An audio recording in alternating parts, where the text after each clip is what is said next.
Hi, and here is Ariel! and Thomas, and we're gonna teach you side star again, but a different kind of side star. Oh, what? We're gonna Oh, oh spicy. we're gonna go from bird into side star. And a lot of times when your friends are teaching you side star, they usually try to teach you this one first because they're like, bird is so easy, just switch over into side star. However, the issues that happens is when you go from bird into side star, as a flyer, you have to find your shape while you're up in the air. And a lot of times when people learn it, they don't quite find their shape up in the air, like where their foot is supposed to go, their hip is supposed to go. So that's why for an introduction, in the previous lesson, we started just going in from the side. So the flyer can just hold their shape and all they have to do is just lean across a base.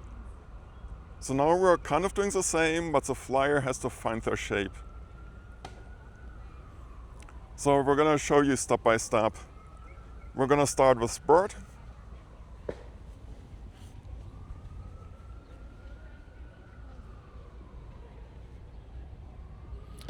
Oh, I'm gonna fix my feet. okay. Thank you. So right now we're in bird. We're gonna connect hands. And this is something where you wanna be really nice to your flyer. You're gonna have your flyer lift up their hips. And you're gonna rotate your foot out.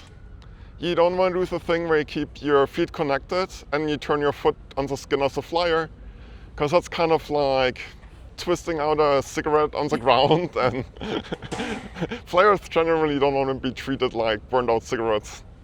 It's much nicer to lift the hip, place the foot, and now, this is why it's a little harder. As a flyer, you have to make a combined action of dropping your foot and kicking your other leg back while you rotate across a base. Like a first misconception a lot of people have is that side star would be parallel to the base, but as a flyer you want to be nice and across. You want to focus on the bottom leg being as much straight down as possible, and the top leg horizontal, and you want to be flat. And Ayel made it like super easy. And let's come back. I'm gonna place her down for a moment. Oops. You're fine.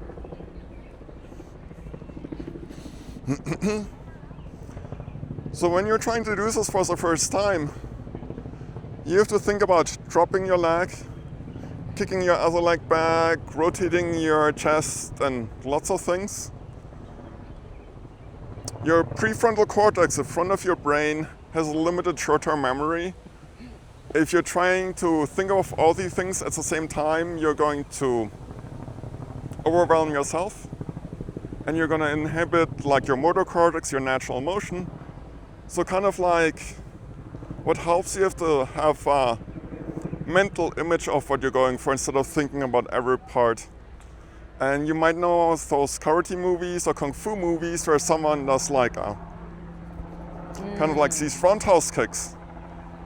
So if you get that image into your head, rather than thinking about every body part, you're just thinking, I'm a bird and I want to do like a nice roundhouse kick, and you aim your foot to be nice and high. It'll fix most of the things. Let's talk about another issue. Chances are when you're trying this for the first time as a flyer, you're going to be screaming in pain. Yes. And this part of your hip is going to hurt. And what happens is,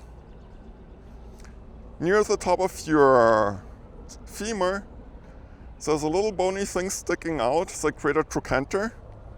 And it's the top of your hip bone, you have like a little ridge. And between the greater trochanter and the hip bone, there's a muscle here. And the muscle does this kind of action. And it can touch your hip. It's actually good, touch it. You're gonna feel it. This lump of muscle is going to hurt if you put weight on it. So what usually helps is if you rotate your foot towards the base And then if you go to your full 90 degrees, you'll feel the muscle actually disappears into your joint and moves away, and it won't hurt anymore. So usually if you keep your feet pointing forward and you go only a little bit, this muscle will be in the way and you're gonna hurt a lot. The more point it to the base, commit to it and go to 90 degrees, the more it'll retract and there won't be any pain. It's a little bit of this fairy tale challenge. If you do it only a little bit, you get in trouble, but if you confidently go for it, there won't be trouble. It's like, like walking on a lake. If you believe you can walk on water, you can, but if you don't, you sink.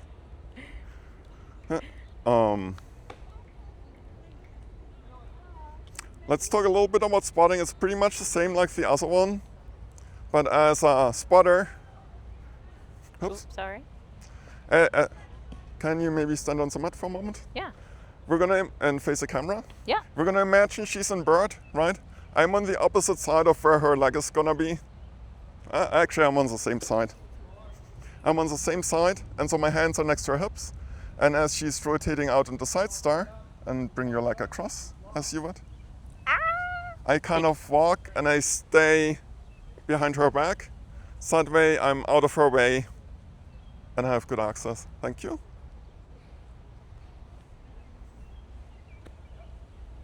And we wish you good luck from the bottom of our hearts. And the top.